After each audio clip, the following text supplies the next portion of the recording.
Alléluia. Seigneur, exauce ces prières qui s'élèvent devant toi. Écoute les cris des cœurs qui s'élèvent devant toi. Nous t'acclamons ce soir. Nous t'apprécions ce soir. Merci Jésus. Amen. Amen. Nous pouvons nous mettre dans la présence de Dieu.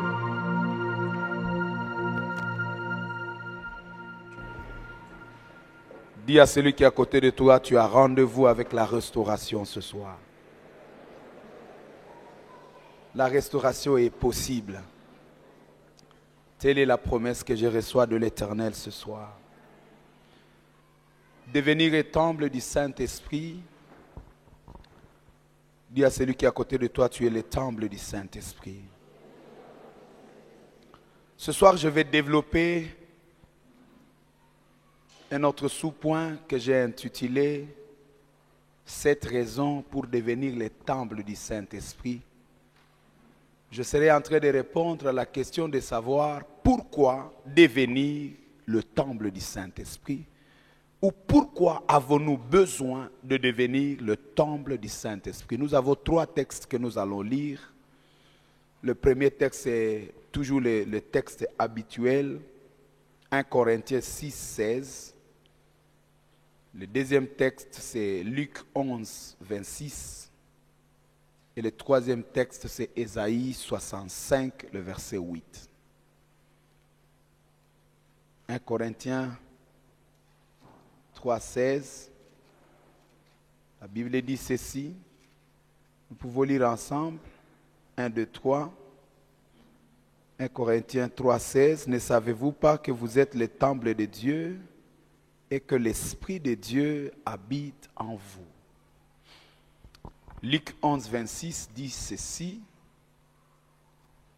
Luc 11, le verset 26. La Bible dit ceci. C'est Jésus qui parle. Il dit, si vous commencez au verset 24, il dit, lorsque l'esprit impur est sorti d'un homme, lorsqu'un esprit impur est sorti d'un homme, il va dans les lieux arides pour chercher du repos. N'a trouva point, il s'est dit, je retournerai dans ma maison d'où je suis sorti. Voyez-vous, toute personne qui est possédée par un esprit, il est la maison de cet esprit-là. Et une fois on chasse cet esprit, il continue à vérifier si sa demeure n'est pas encore occupable. Il dit, n'a trouva point, il dit, je retournerai dans ma maison d'où je suis sorti. Et quand il arrive, il trouve balayé et orné. Alors il s'en va et il prend 7 autres esprits plus méchants que lui. Il entre dans la maison et s'y établissent. Et la dernière condition de cet homme est pire que la première. Ésaïe 65, le verset 8. Ésaïe 65, le verset 8, un verset que j'aime. À un moment donné, j'étais en train de frôler la mort. Je me rappelle de cette période-là. J'étais mourant. Je sentais que la mort était en train de venir. Et je pouvais voir mes enfants passer devant moi. Je commence à pleurer parce que je les voyais orphelins. Et voici le texte que Dieu m'a donné à cette époque-là et ça m'a beaucoup béni. Il dit ceci. Et je prie que ce soit une promesse de quelqu'un. Quand il y aura des tas difficiles, tu liras ce passage, mais tu seras en train de te mesurer aussi. Il dit, ainsi parle l'Éternel. C'est un ainsi dit l'Éternel.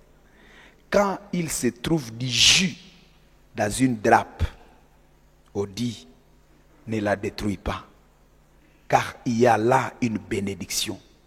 J'agirai de même pour l'amour de mes serviteurs, afin de ne pas tout détruire.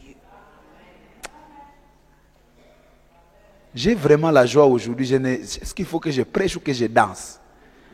Je peux juste donner une louange et vous regardez comment je danse pour mon Dieu, quoi. sais pas ce que je dois faire, mais je dois quand même parler de ces points ici. Mais je sens une joie. Je sais qu'avant que je ne termine cette prédication, vous serez contaminés. C'était terrible à l'époque dans ma vie. Je sentais que je mourais. Vous sentez quand vous sentez que vous êtes en train de mourir et qu'il n'y a pas de problème. Tout le monde vous regarde, vous êtes en bonne santé, vous êtes en forme, mais vous sentez que vous êtes en train de partir. Et madame peut passer, je la regarde, je vois comment elle est en train de devenir veuve. Et je sens les pleurs, je sens les larmes. Je dis, mais comment ça va aller? Et je sens les larmes couler. Quand elle vient, je maîtrise la situation. Je dis, mais est-ce que tout va bien? Oui, oui, ça va. C'est bon. Et Dieu m'a donné ce texte. S'il y a du jus dans un fruit, si on sent qu'il y a du jus dedans, je dis, non, il ne faut pas détruire ça. Alors, il faut savoir si tu as du jus. Parce que c'est ce qui peut te sauver. Alléluia. Come on. C'est ce qui va te sauver. Nous sommes en train de parler de l'Esprit de Dieu. Le but global, ce n'est pas de vous imposer les mains et que vous soyez remplis de l'Esprit. Mais le but, c'est que vous puissiez arriver à comprendre la doctrine sur le Saint-Esprit. Et que, une fois vous entrez dans cette filière du Saint-Esprit, vous puissiez vivre avec l'Esprit. Parce que Dieu, il est derrière la vérité. Il est derrière la parole. Quand la parole est prêchée, même à la maison, même au champ, tu peux aller au champ demain et puis tu es rempli du Saint-Esprit là-bas. Si la parole est pénétrée, c'est ça, c'est comme ça. Parce que la parole de Dieu transporte la vie de Dieu. Dieu est derrière sa parole. Si c'est sa parole, il est vraiment derrière. Et quand nous comprenons la doctrine sur le Saint-Esprit, nous pouvons commencer à avoir des expériences avec le Saint-Esprit. Et nous pouvons vivre ce que je suis en train d'appeler une sorte d'autonomie spirituelle. Parce qu'en réalité, chacun de nous doit vivre sa vie spirituelle seul à seul avec Dieu. Dans la communauté, dans l'église, nous venons recevoir la chaleur.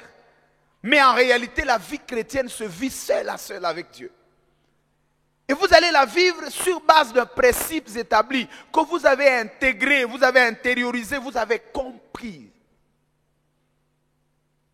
Hier, je disais, quand vous comprenez que l'Esprit demeure en vous, vous devenez une puissance à vous seul.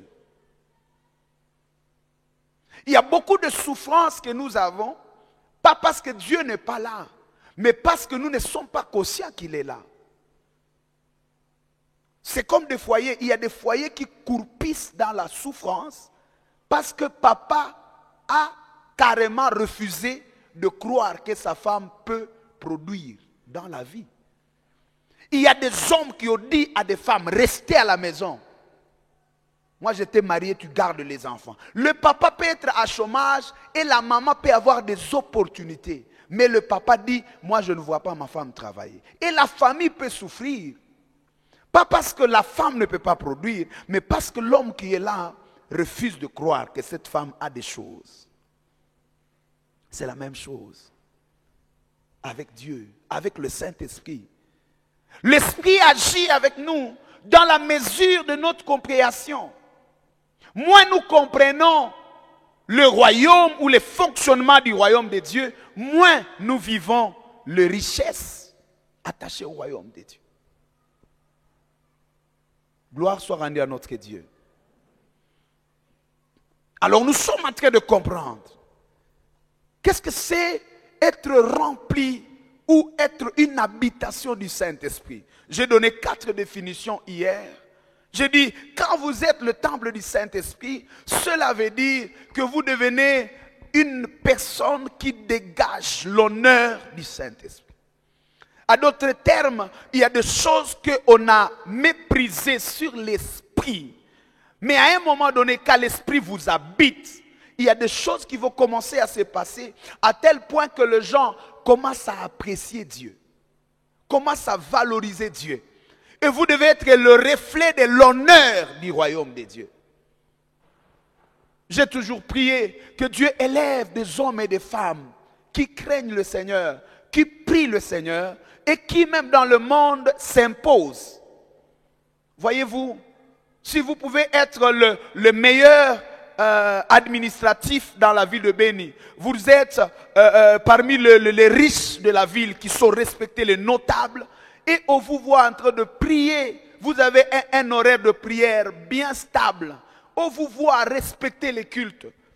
Sans même évangéliser, il y a des âmes qui vont venir au Seigneur. Ça s'appelle honorer le nom de Dieu. Ça fait longtemps que les gens pensent que quand on prie, on doit être médiocre. On doit être médiocre. On croit même que ceux qui sont à l'église, ce sont des gens qui ont échoué sur toutes les lignes. Est-ce que c'est vrai? Pourquoi les gens croient ça? Parce que tous ceux qui ont réussi ont abandonné la foi. Mais le besoin de Dieu, la pensée de Dieu, c'est qu'à un certain moment, vous puissiez dégager, votre vie puisse honorer Dieu, vous imposer le respect de Dieu. Là où les gens réussissent par la magie, par quoi? Vous réussissez par la révélation. On dit, comment tu as su qu'on ne devait pas passer comme ça, on devait passer comme ça? Tu dis, j'ai prié, Dieu m'a parlé. Dieu parle de cette façon. On dit, oui, il parle. Là, vous valorisez l'esprit. La deuxième définition, j'ai dit que vous devez être une maison culturelle, une maison qui dégage la culture du Saint-Esprit. Parce que le temple, c'était aussi des centres de transmission de la doctrine des divinités. Vous devez dégager la culture de l'esprit. L'esprit a ses manières, le royaume a ses manières. Et quand vous arrivez à cette dimension-là, vous êtes en train de dégager la culture. Vous savez, nous sommes le fruit de notre environnement. Nous sommes le fruit de nos écoles. Nous sommes le fruit de nos quartiers. Il y a des choses que nous faisons parce que nous avons été dans tel milieu. Ok? Pourquoi vous aimez cette nourriture que vous aimez? Vous aimez manger quoi? Pourquoi? Vous aimez quel habit? Quelle est la couture qui vous plaît? Vous la voyez dans votre esprit. Pourquoi vous aimez ça? C'est parce qu'il y a une influence culturelle. Et la question est de savoir, depuis que nous sommes en train de fréquenter le Saint-Esprit, y a-t-il quelque chose qu'il nous a communiqué? Il y a des réflexes que nous devons avoir. Et quand quelqu'un nous rencontre, il sait que ces gens sont de ses côtés. C'est ce qu'on a lu chez les apôtres. On a senti que ces gens dégageaient des choses qui n'ont rien à voir avec leur culture. Et on a dit ces gens, ce sont des chrétiens. Parce qu'il y a des reflets de Christ en eux. Et quand nous sommes le temple de l'esprit, il y a des réflexes de l'esprit qui vont commencer à se manifester. Il y a les cultures, même quand tu es faible, on va sentir que cette personne a été à l'école du Saint-Esprit. C'est quelqu'un qui peut dire, c'est Saint-Esprit, je crois, parle-moi, tout ça. Il y a des choses qui sont attachées à l'esprit. Je parlais de la demeure. Vous êtes la demeure. Le temple, c'était la demeure de divinité, c'est-à-dire la permanence, la maison où les divinités sont à permanence. Très important. À d'autres termes, à un moment donné, vous devez comprendre que le Saint-Esprit ne vient pas vous visiter de temps en temps. Non. Allons-y. Entrons dans le prophétique un peu. Je vois Noé qui est en train de construire le temple, disons l'arche. Ok? Dieu dit construis l'arche. Et quand il a construit l'arche, qu'est-ce qui se passe? Il y a la pluie. Pendant plus de 100 jours, il y a la pluie. Et après, la pluie va cesser. Mais il y avait beaucoup d'eaux qui ont couvert la terre. Les montagnes étaient disparues. les arbres disparus, on ne voyait qu'une grande mer autour de la terre, de la surface. Et après un temps, on dit que l'arche de Noé va se reposer sur une montagne que l'on appelle Ararat. Ok? La montagne d'Ararat va recevoir l'arche. La pluie s'est déjà calmée. Et Noé va faire quoi? Noé va libérer la colombe. La colombe va sortir de l'arche. Et quand la colombe est sortie pour la première fois, la Bible dit que la colombe n'a pas trouvé où reposer ses pieds. La colombe a sillonné sur toute la terre. Le seul espace où la colombe pouvait encore rentrer, c'était l'arche. La Bible dit la colombe est revenue dans l'arche. Noé a recueilli la colombe et dit et il a compris que la terre était encore couverte. C'est-à-dire la terre était encore sous les eaux, sous les jugements, sous la colère de Dieu, sous le péché. Ok? Il a attendu des jours, quelques jours. Il a patienté et après il a relâché encore la colombe. Quand il a relâché la colombe, qu'est-ce qui s'est passé? La colombe a retrouvé un arbre qu'on appelle olivier. J'estime que c'était, les eaux étaient encore là, mais on voyait déjà un arbre qui ressort un peu. Mais comme c'était le feuilles de l'arbre qui était là, ça n'a pas donné assez de vie à la colombe. Et la colombe a piqué une feuille d'olivier et est allée avec dans son bec présenté à Noé. Pour dire, tout ce que j'ai trouvé qui peut recevoir ma présence, c'est une feuille d'olivier. Noé a compris que la terre n'est pas encore dégagée. Il a attendu encore une saison et il a relâché la colombe. La Bible dit la colombe n'est plus revenue. Quand il n'est plus revenu, Noé a compris que c'était le temps de sortir. Ça, c'est toute une prophétie. C'est les 3 temps de la manifestation du Saint-Esprit. Quand l'homme a péché, quand l'homme a quitté la présence de Dieu, parce qu'à ce moment-là, dans le jardin d'Éden, l'homme n'avait pas besoin du Saint-Esprit. L'homme avait toute la présence, la divinité de Dieu. Il n'avait pas besoin d'être conduit par le Seigneur, par le Saint-Esprit. Il n'avait pas besoin de consolation. Tout était calme, tout était bon. Quand il a péché, il y a eu une rupture. Il y a eu séparation avec Dieu et l'homme ne pouvait pas recevoir la présence de Dieu. Là, la colombe est en train de sillonner. Il ne trouve pas où demeurer. L'homme était seul dans la solitude, loin de Dieu. Et à un moment donné, dans Genèse chapitre 12 et à 3, la Bible dit, Dieu dit à Abraham, sors de ton pays, de ta patrie, de la maison de ton père, va dans le pays que je te montrerai. Là, je rendrai ton nom grand. Je te bénirai et toutes les nations seront bénies en toi. Là, il a commencé une famille. Abraham va mettre une famille à place. C'est la famille de Juifs. Et cette famille a été la seule ou la nation qui est appelée olivier. Quand vous allez maintenant dans le livre des Romains, la Bible dit, si l'olivier a été abandonné pour un temps, mais il faut savoir que l'olivier reviendra à la vie. Parce que Jésus a abandonné pour un temps le juif, mais il reviendra chez le juif. La Bible nous montre là que le juif était l'image de l'olivier. Et à un moment donné, l'onction ne pouvait se trouver qu'en Israël. C'était le seul peuple, la seule nation qui a dit bienvenue au Saint-Esprit. Et c'est là que le prophète sortait, il pouvait prophétiser sur les autres nations, mais on parlait du Dieu d'Israël. C'était l'arbre qui a reçu la colombe.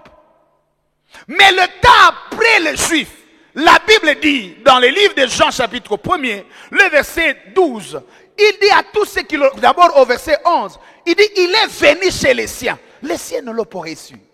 C'est-à-dire cet olivier qu'il avait reçu n'est plus prêt à le recevoir. Mais maintenant il a élargi, l'espace est dégagé. Tout le monde peut le recevoir, il n'y a plus d'eau, il n'y a plus de déluge. Tout le monde peut recevoir. Et quand la colombe est descendue, la colombe n'est plus revenue dans l'arche. Je te dis, je te prie, ne fais pas retourner la colombe dans l'arche. C'est tout ce que je voulais te dire. Nous ne sommes plus au temps où la colombe doit rentrer dans l'arche de Noé. Noé qui était comme le patriarche, le symbole de Dieu lui-même.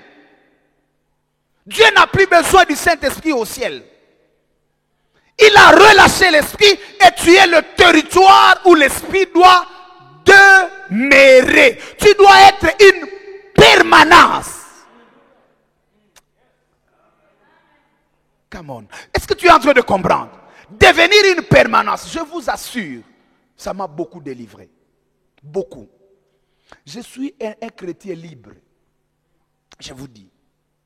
Vous savez, il y a beaucoup de prières que nous faisons, mais nous ne nous demandons pas se pousser par quoi. Matthieu chapitre 4, le premier verset, dit, poussé par le Saint-Esprit. Jésus alla dans le désert pour prier. Mais quand nous prions, nous sommes poussés par quoi? Les prières poussées par les rats là, ce n'est pas des prières inspirées par l'esprit. Vous chauffez, vous frappez le main, vous battez les murs et on croit que vous êtes trop spirituel. Mais vous êtes poussé par quoi? Par la peur. La peur, vous avez vu votre bananerin dehors et vous avez oublié qu'il y a un bananerin et vous sono ikukumuntu mchawi mshimame tuombe kwa jina la Yesu hamutaweza mutashindwa. Nani atashindwa? Banani? Mbona ni mgomba tu iko pale? Ni bitika yenu tu. Sasa ile saa maombi kunafika wapi?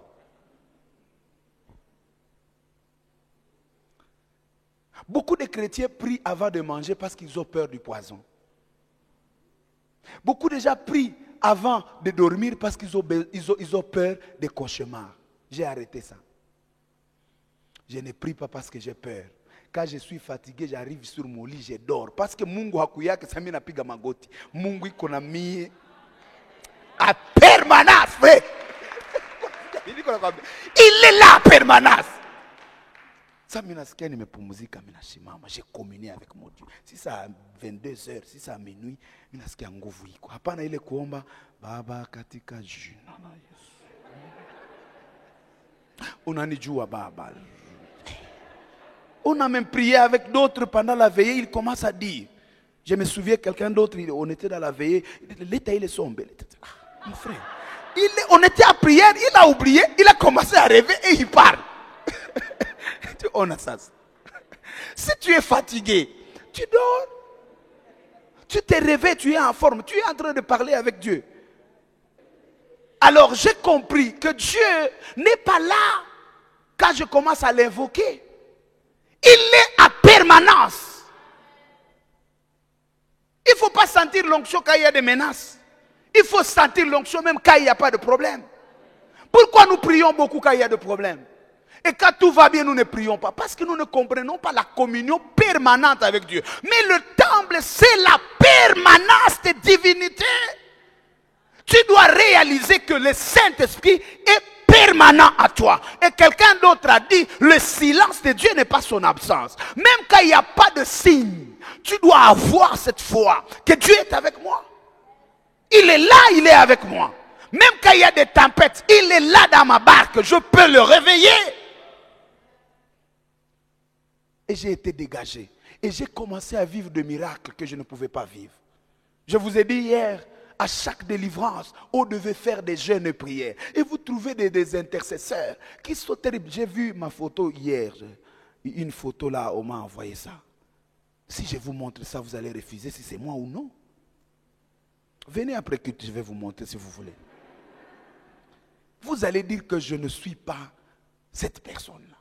Parce que nous avons été carrément démolis, détruits par ce genre de choses. Je crois à la prière. J'aime la prière. J'aime le jeûne et prière. Mais je refuse de croire que Dieu vient quand je jeûne. Je refuse de croire que Dieu est là quand je me mets à genoux. Il est avec moi quand je suis debout. Il est avec moi quand je suis à genoux. Il est avec moi quand je mange. Il est avec moi quand je marche. Il est avec moi quand je dors. m'adore. Il est avec moi partout et à tout moment. Il a dit, le Dieu qui veille sur Israël, il ne sort, il ne dort, il ne sommeille. Il est là en permanence. Il est là quand je suis conscient. Il est là quand je suis inconscient. Il est là quand je suis fort. Il est là quand je suis malade. Sa présence ne connaît pas la pression des temps. Sa présence ne connaît pas la pression des événements. Quand tout va mal, il est là. Et quand je crois à ça, je suis libéré. Et j'ai commencé à voir le miracle de Dieu. On amène un malade, on dit, mais tout le temps comme maombi jana. Tena tuanze ingine. Pika magoti. Kwa china la Yesu. Pepo inaenda.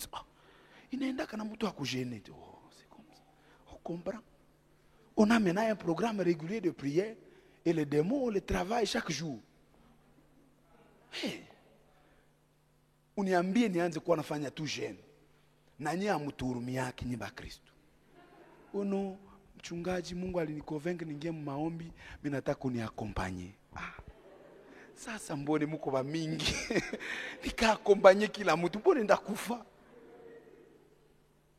Alisema nini? Alisema 7 jours sec. Bo sawa basi tweni. Hatuyamaliza mwingine anakuja.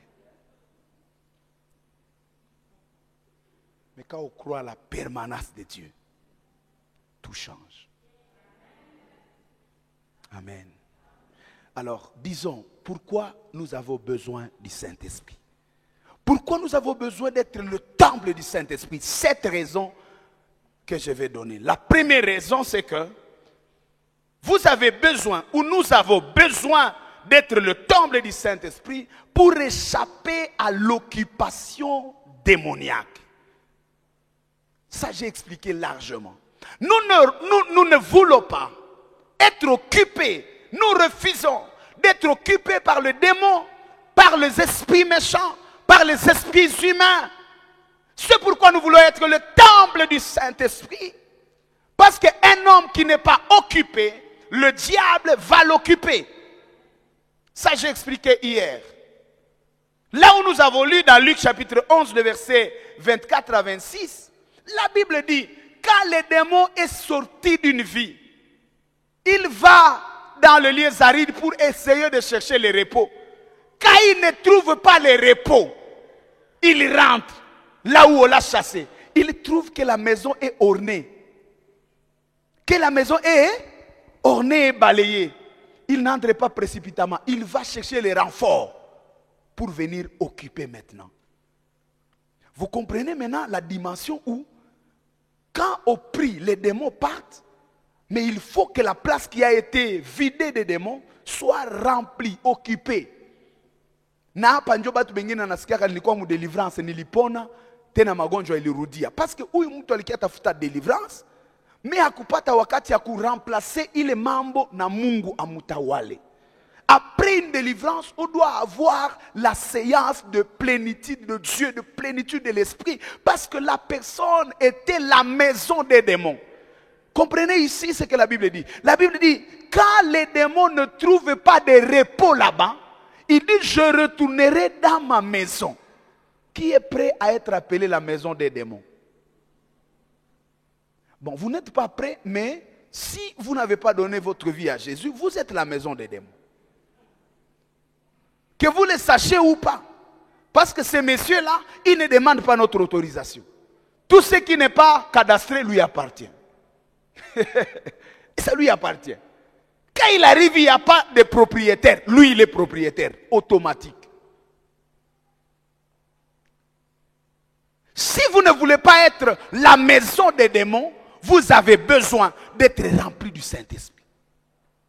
C'est la présence du Saint-Esprit qui fait que les démons nous respectent.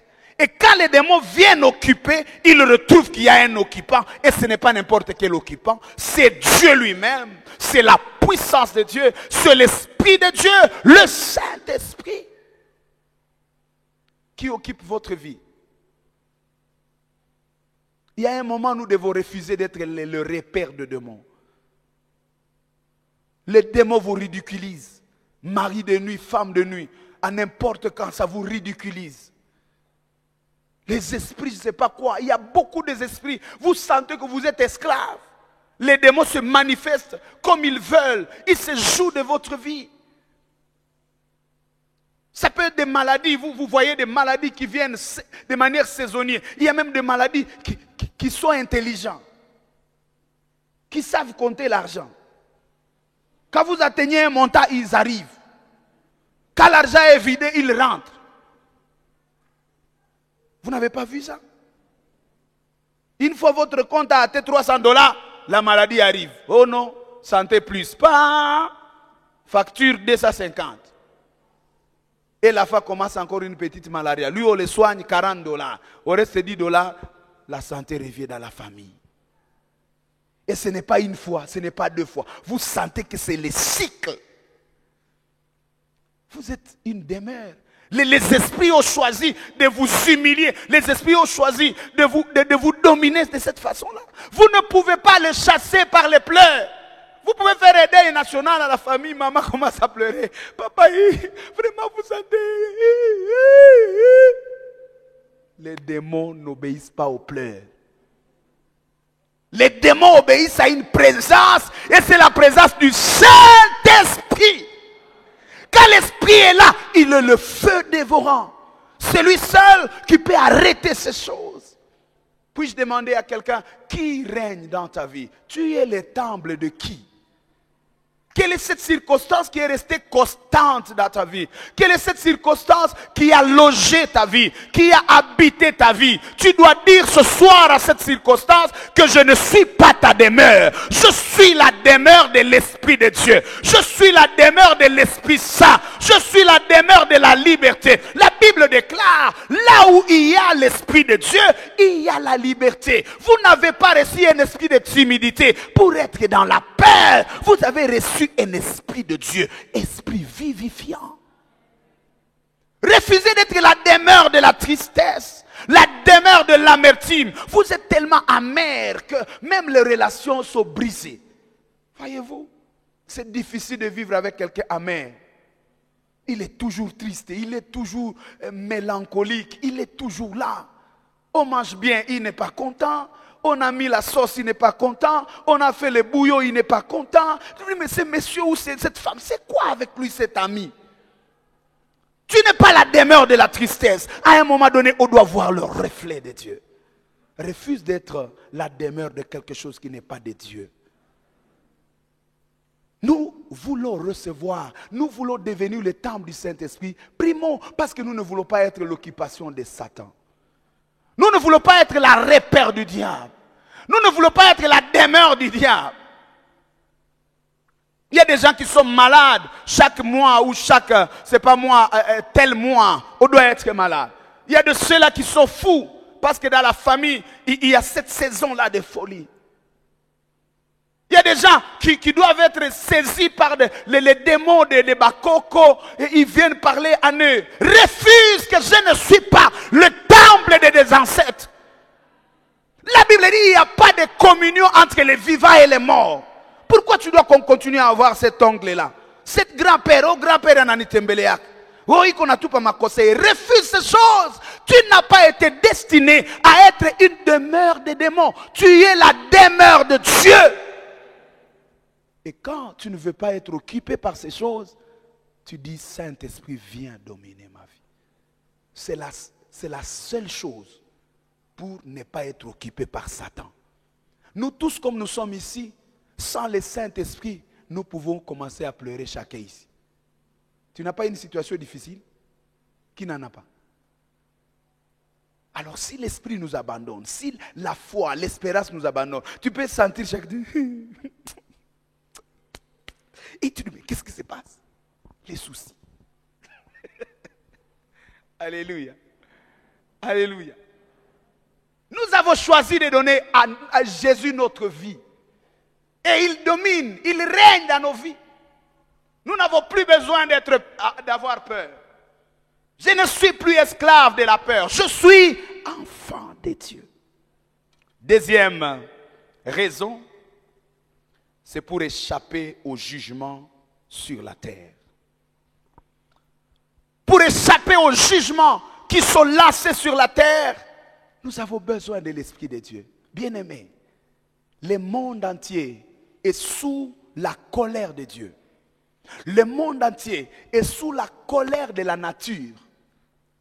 Le monde entier est sous la colère de la nature. Même sans beaucoup parler, dès que nous avons abandonné le Seigneur, même la nature est contre nous. Il y a beaucoup de choses qui vont arriver à cause de la pollution. Il y a beaucoup de choses qui vont arriver à cause des péchés de l'homme. L'homme a souillé la terre. Le monde est plein de jugements. Le monde est plein des épreuves. Et la seule chose qui nous garantit la sécurité, ça s'appelle le Saint-Esprit. Le Saint-Esprit. C'est là que je lis le texte de Ésaïe 65. Dieu est en train de dire, je vais frapper l'humanité. Je vais frapper la terre. Je vais frapper les hommes parce qu'ils m'ont abandonné. Je vais le frapper. Il dit maintenant, si ces hommes et ces femmes, ceux-là dans lesquels on va retrouver un peu de jus, ils ne seront pas détruits. Il faut qu'il y ait du jus dans l'homme pour que Dieu ne les détruise pas. Et ce jus n'est rien d'autre, bien-aimé, si ce n'est pas le Saint-Esprit. Le Saint-Esprit dans la Bible était appelé le vin. Il était symbolisé par le vin. Vous devez avoir du vin en vous, le vin doux du ciel. Nous n'avons aucune garantie pour échapper au jugement de Dieu. Ta santé ne peut pas te sauver. Fais le sport, travaille la poitrine, travaille les abdominaux, travaille ces choses-là, soulève les choses, fais le sport, aie une taille calculée, mesurée, adaptée. Mais ça ne peut pas t'épargner du jugement. Quand la mort arrive, la mort arrache les plus beaux, les plus belles personnes. La mort arrache des gens qui se lavent bien. La mort arrache des gens qui savent s'habiller. La mort arrache les gens qui savent bien parler. La mort arrache les gens importants dans la vie. Vous n'avez pas vu ça?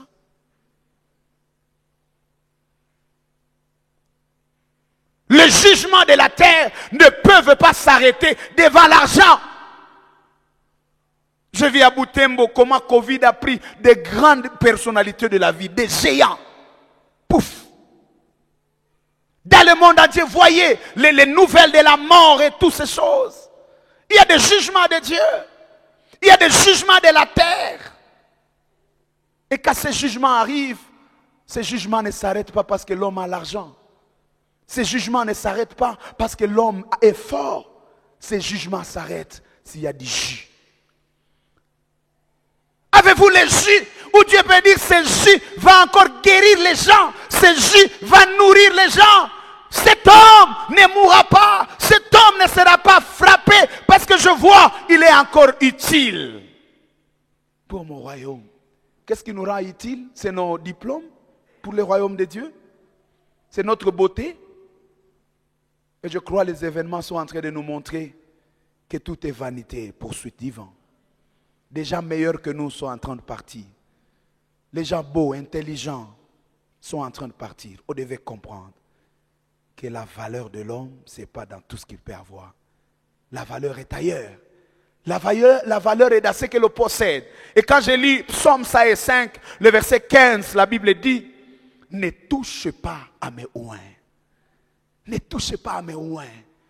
La Bible n'a pas dit ne touche pas à celui qui a des gardes de Kaka Security ou de HW, de gardiennage, ou la police est là. Vous pouvez avoir la police et la police elle-même fait passer les bandits. Les gardiens coopèrent avec ceux qui vont te tuer. Vous n'avez pas vu ça?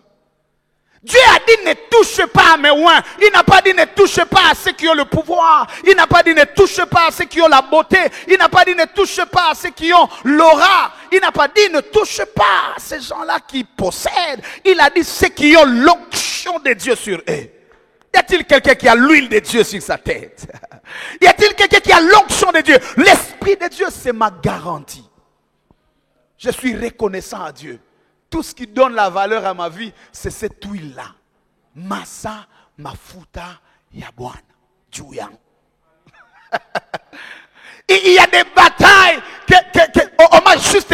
raconté qu'on voulait te tuer.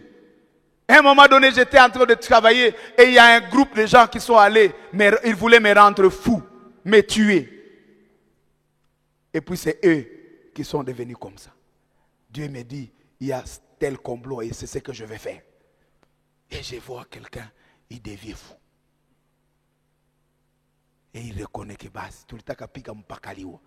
Ma mère ne peut pas me sauver dans cette mort-là. On a tué des chèvres, on a enterré des chèvres, leur tête pour que ma tête puisse sauter. Est-ce que mina jua? Bako kule kama wapi mumapori.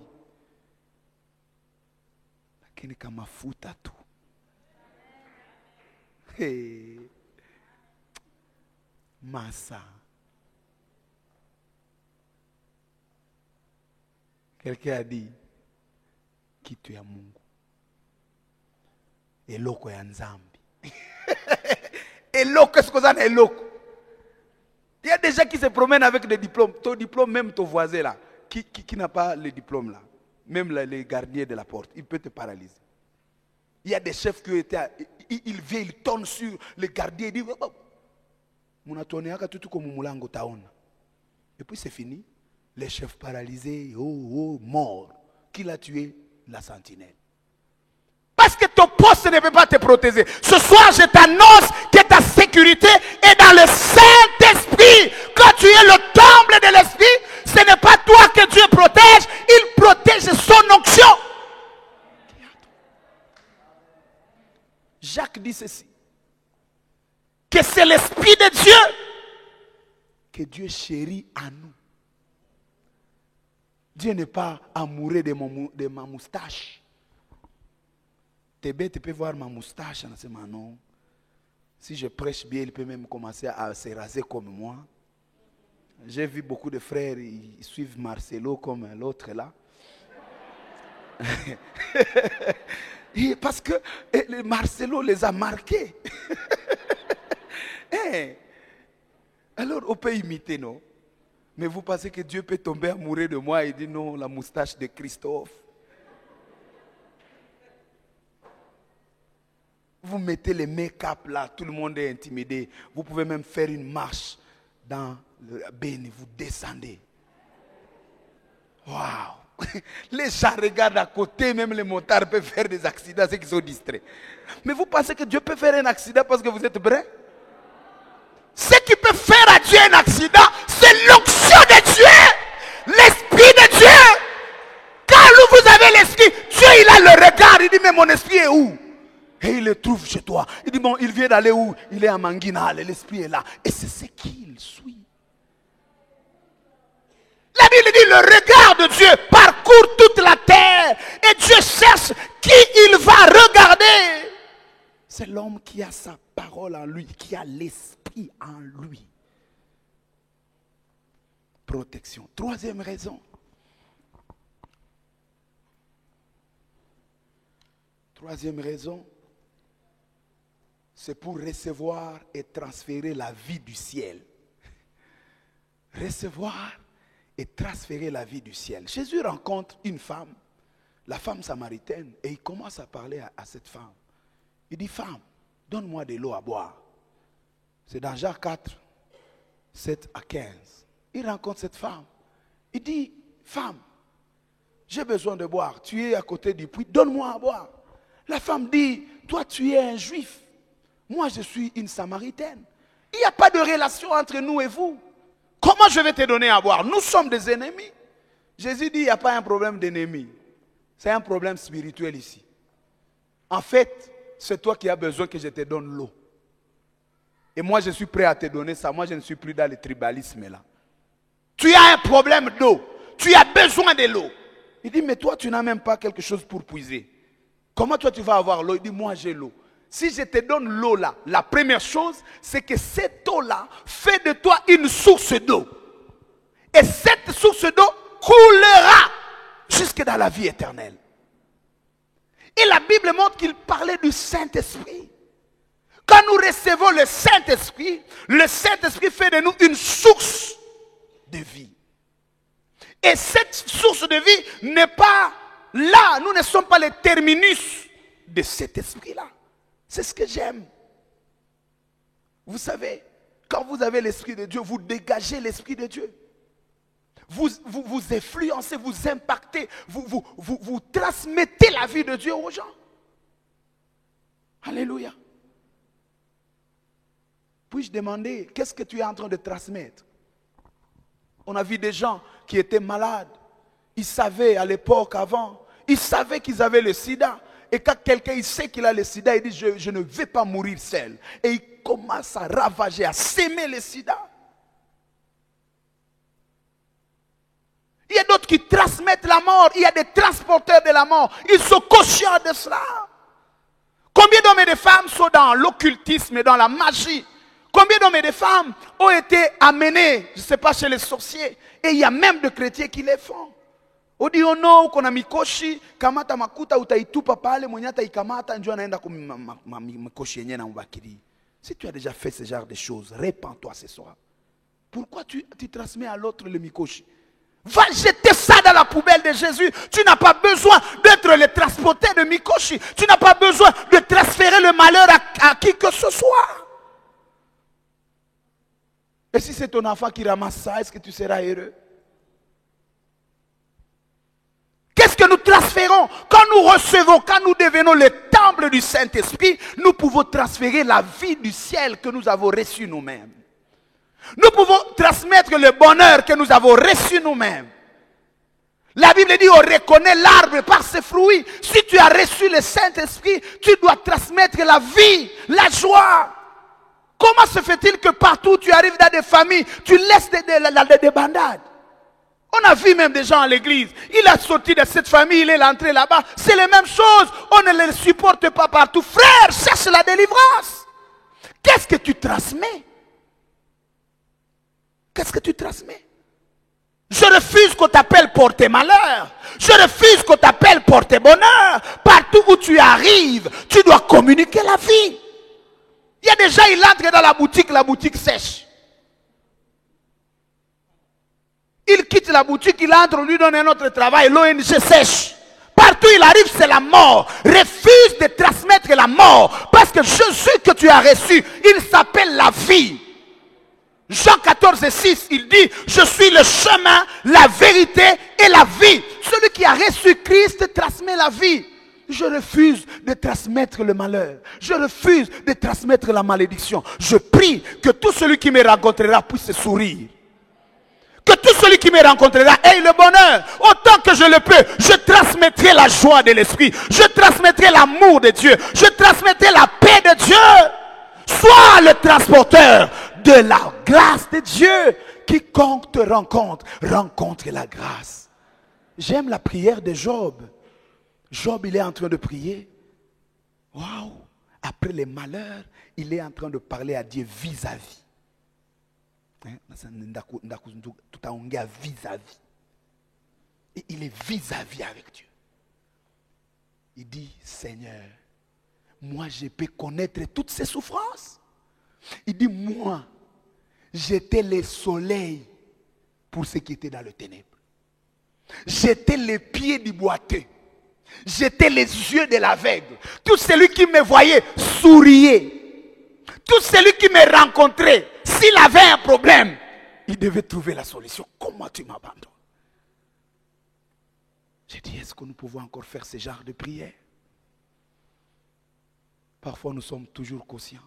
Même quand tu veux dire, Seigneur, pourquoi tu m'abandonnes? Ton esprit dit, oui, Diano Lifani. Seigneur, pourquoi tu m'abandonnes? Bon, Neema tout. Neema Baba. Ah, bon, on a badirisha. Zamiri. Job se lève devant Dieu. Il dit, moi, quand l'aveugle me rencontrait, j'étais ses yeux. À d'autres termes, je complétais tout celui qui me rencontrait. J'étais ce qui manquait chez lui. Que Dieu fasse de toi ce qui manque dans la vie des autres.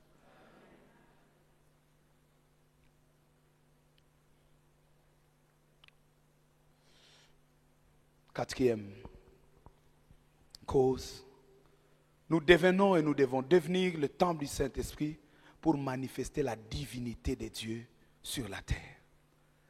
La terre soupire auprès de la manifestation des fils de Dieu. La terre attend la manifestation des fils de Dieu, des filles de Dieu, des filles du royaume. Le monde attend voir des hommes et des femmes qui vont résoudre des crises, qui vont apporter la paix, qui vont manifester le divin. Cette nation attend qu'il y ait des DG justes, des responsables justes, qui vont faire que les gens aient leur salaire comme prévu. Le monde attend qu'il y ait des juges justes qui vont rendre le droit à qui le doit. Les gens, le monde attendent la manifestation de la divinité. La divinité, c'est quoi? C'est la justice. La divinité, c'est quoi? C'est la gloire de Dieu. C'est la paix. La Bible dit, le royaume de Dieu, c'est la paix et l'amour. Qu'il y ait des haines dans nos familles. Qu'il y ait des complots dans nos familles. Voire même dans l'église. Et on peut voir des églises où on dit, tutaona, mutu ataanguka. Hey.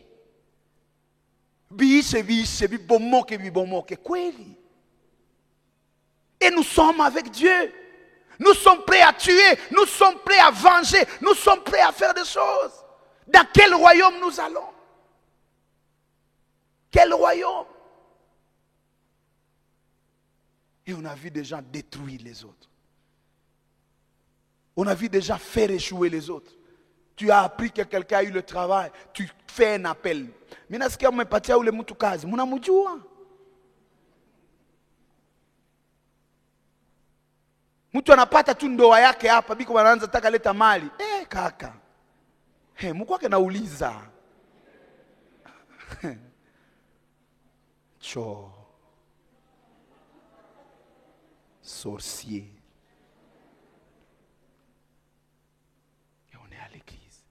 Et on n'est pas inquiété. Nous sommes appelés à révéler les valeurs du royaume. Les valeurs. Les valeurs. Qu'est-ce que Dieu attend de nous? Pas beaucoup. Il sait que nous sommes faibles. Il sait que nous sommes faits de la chair, de la boue et de la poussière. Mais il attend une bonne volonté. Que nous soyons en mesure de manifester sa divinité. Je vois un homme comme Mephibosheth, rejeté, disqualifié par son état. Il est boiteux. Et c'est supposé que son père était dans l'opposition contre David. Mais quand David dit, je vais prendre le pouvoir, il dit, est-ce qu'il reste quelqu'un de la famille de Saül? Je vais lui faire du bien. Saül voulait ma mort. Saül m'a pourchassé. Mais je suis au pouvoir. On oublie tout. Y a-t-il quelqu'un de la famille de Saül? Je vais lui faire du bien. On dit, non, il ne reste pas quelqu'un de normal. Il y a le fils de Jonathan qui est boiteux là. Bon, les boiteux n'entrent pas dans la maison royale. Il dit, amenez-le. On l'amène et quand on donne à Mephibosheth de marcher, de manger avec le roi, Mephibosheth est à larmes. David dit, récupère tout ce que tes parents avaient. Ici. David, qu'est-ce qui t'arrive? Tu es bon avec le méchant? Il dit non. Et c'est pourquoi Dieu l'appelle un homme selon son cœur. David n'était pas aussi saint que ça. David a pris la femme d'autrui. David a tué quelqu'un. Mais il avait un cœur de compassion. Un cœur de Dieu. Quand Dieu dit David c'est l'homme selon mon cœur, c'est parce que David était capable de surmonter sa colère. De surmonter une certaine... le passé et de dire on peut tourner la page. La restauration est possible. Et il était prêt à offrir la miséricorde que Dieu lui a aussi offert. Combien nous ne sommes pas prêts à offrir la miséricorde même aux gens qui le méritent? La divinité. C'est aussi la puissance. La Bible dit, le royaume de Dieu ne consiste pas seulement en parole, mais en puissance. Bien aimé, l'Église doit chercher la puissance de Dieu. Cherchez ça comment? Dans la communion avec Dieu, il n'y aura pas plus que ça. Soyons en communion avec Dieu parce que le monde attend ça. La Bible dit quand un païen viendra au milieu de vous, il n'a pas besoin de parler à langue. Il dit ne parlez pas trop à langue quand ça ne peut pas édifier. Mais au contraire, prophétisez beaucoup. Si un non-croyant entre dans l'assemblée et que les passés de son cœur sont révélés, il glorifiera le Seigneur. Révélé par quoi? Par le prophétique. Quelqu'un arrive, non, le Seigneur nous révèle 1, 2, 3, 4. Ah, non, Dieu me connaît. Et Dieu est glorifié. C'est la manifestation de la divinité. Nous avons besoin de manifester le divin. Je suis né à une certaine date. J'ai étudié dans certaines écoles. Je suis humain à 100%. Mais je refuse de mourir comme ça. J'ai besoin de vivre certaines choses qui sont loin de mes diplômes, loin de mon origine, loin de mon sexe, loin de mon âge. Et j'aime quand le Seigneur se manifeste. Et ça, on sent que ça, ce n'est pas un Christophe qui est né telle date, un Christophe qui appartient à telle tribu. Ça, c'est le divin qui se manifeste. Vous devez refuser d'être naturel, tellement mouilli, tellement qui mouilli. Il y a des moments où vous devez manifester les choses de Dieu. Un jour, vous arrivez au bureau, il y a des choses, il y a des débats, vous dites non, même cette nuit, j'ai vu quelque chose. Si nous faisons ça, chef, ça ne va pas marcher. Oh non, mais on a fait les calculs. Non, non, moi j'ai prié. Ce chemin n'est pas bon. Et quand on les suit, on revient, on dit, ah, Dieu avait parlé à tel. Il n'a pas parlé parce que tu as fait l'économie, parce que tu as fait les sciences politiques. Là, c'est la sagesse de Dieu. Et on a besoin de manifester la divinité.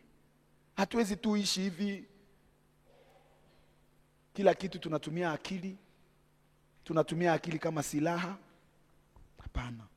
Il y a des moments où on dit, Seigneur, j'abandonne mon expérience. J'abandonne mes capacités. Je veux que tu me donnes une direction. Et ça, c'est bon. La cinquième chose, c'est pour vivre l'atmosphère du ciel sur la terre. Dis avec moi, vivre l'atmosphère du ciel.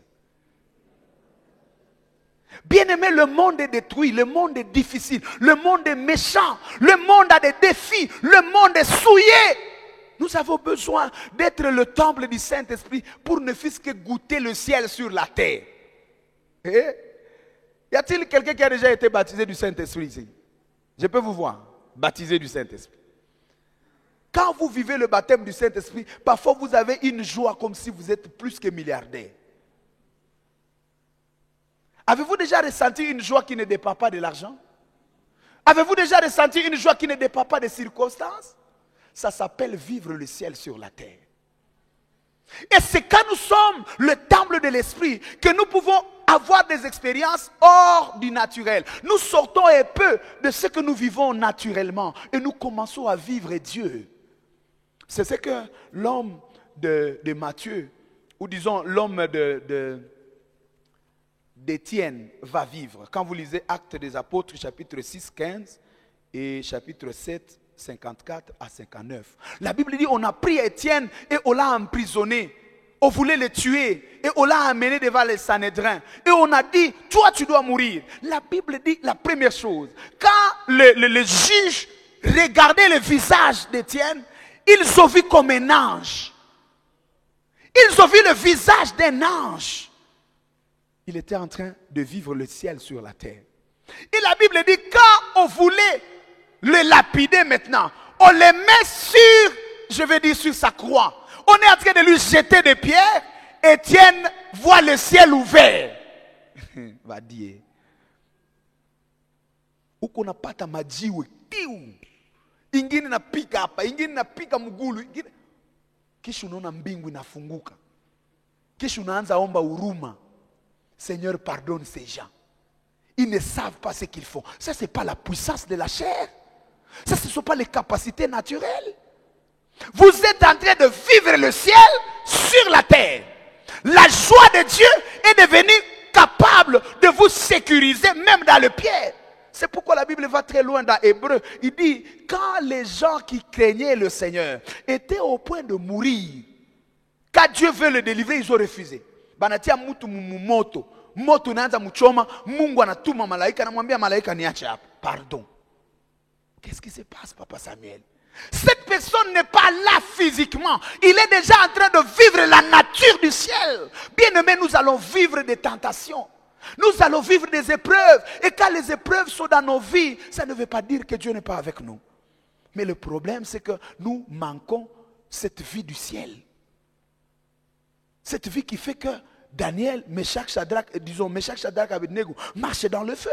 Le feu était là. Mais parce que ces gens étaient déjà célestes, ils ne vivent pas le feu comme s'ils sont terrestres. Ils ne sentent pas le feu, mais ils sont dans le feu. Mais ce sont des temples du Saint-Esprit. Et à l'époque, le Saint-Esprit a été appelé le 4e homme qui était dans le feu avec eux. Où sont les gens, les prophètes Jean, qui a écrit Apocalypse? Il n'a pas eu l'Apocalypse dans une chambre de prière qui a des moquettes comme notre chambre de prière. Vous dormez, vous sentez, non. J'ai rencontré un homme de Dieu, il me dit, mais Christophe, quand tu prêches, tu dois choisir le repas à manger. Si tu manges les œufs, lui il aimait aussi la viande. Il dit, si tu manges les œufs ou tu grilles un peu de viande, et tu manges bien, l'onction s'ajoute. C'est vrai, il dit oui. Bon, je n'ai pas cette expérience-là. Moi, je connais les jeûnes et prières pour avoir l'onction. Jean n'a pas eu besoin des œufs. Jean n'a pas eu besoin des matelas. Il est à l'île de Patmos. Apocalypse chapitre 1er, le verset 6. Le verset 9. Il est là, dans l'île de Patmos. C'était une île où il y avait les bêtes féroces où jetaient les gens qu'on voulait tuer. Et c'était au milieu de la mer, sur une île. Quand vous êtes un prisonnier condamné à la mort, au vieux, on vous laisse là-bas. Les serpents vont s'occuper de vous. C'est là qu'il a, et c'est là qu'il reçoit la révélation. La révélation de Jésus-Christ, la révélation de la fin des temps, qui est reçue sur l'île de Patmos. À d'autres termes, il est en connexion avec Dieu à pleine souffrance. Ça s'appelle quoi? Vivre Dieu sur l'île de Patmos. Vivre Dieu dans la souffrance. Vivre le ciel sur la terre qui a des problèmes. La Bible dit que la terre est déjà à difficulté.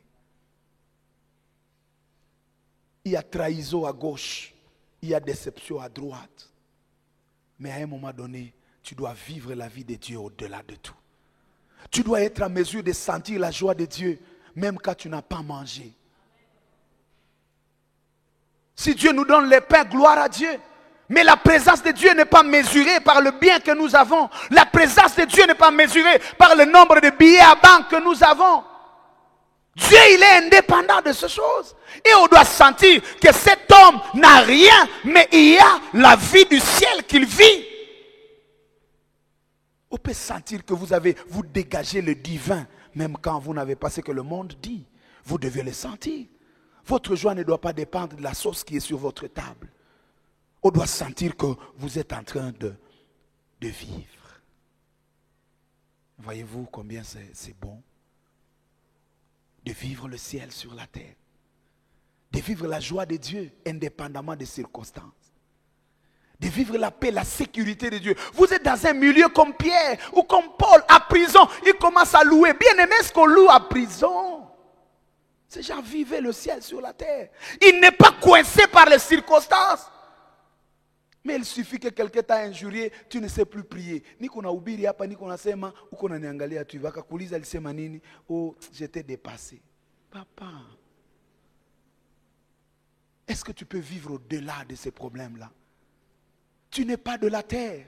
Nous sommes des pèlerins. Combien des années Dieu nous donne? Mais nous sommes célestes. Nous sommes du ciel. C'est là notre demeure. Et nous pouvons goûter cette vie-là sur la terre. C'est quand nous devenons le temple du Saint-Esprit. 6e, c'est que c'est pour vivre la communion avec Dieu. Nous ne pouvons pas vivre la communion avec Dieu sans le Saint-Esprit. Et l'homme, c'est un être de communion. Nous voulons communier. C'est pourquoi nous avons l'amour. Nous nous aimons les uns les autres. Et c'est difficile de vivre loin de l'amour. Même les méchants s'aiment entre eux. Vous pouvez voir quelqu'un, il est méchant dans sa famille, mais il est reçu par d'autres criminels. Et il faut un groupe de criminels. Et ils s'aiment dans leur groupe. Parce que l'homme a toujours besoin des autres. Il a besoin de la communion. Et à plus forte raison, notre esprit a besoin de Dieu. La dernière chose, c'est que nous devons être remplis du Saint-Esprit pour être candidats à l'enlèvement. Nous ne serons pas enlevés parce que nous avons prêché, parce que nous avons fait la théologie, parce que nous avons été à l'église chaque jour. Nous serons enlevés parce que le Seigneur viendra enlever son esprit. C'est l'esprit qui sera enlevé et nous partirons avec l'esprit parce que nous sommes devenus le temple du Saint-Esprit. Inclinons nos têtes dans la prière. Qui est prêt ce soir? Si le Seigneur revenait, il peut rencontrer le Seigneur. Et si tu ne peux pas rencontrer le Seigneur, je te pose la question, as-tu le Saint-Esprit? Es-tu en train de vivre la vie du ciel sur la terre? Es-tu en train de ressentir la joie de Dieu? Je vais appeler quelqu'un qui dit, je crois que je suis une habitation du péché ou des démons. Il y a quelque chose d'autre qui a occupé ma vie, ce n'est pas Jésus, ce n'est pas le Saint-Esprit. J'ai besoin de l'Esprit de Dieu. Tu vas lever ta main et nous allons prier avec toi.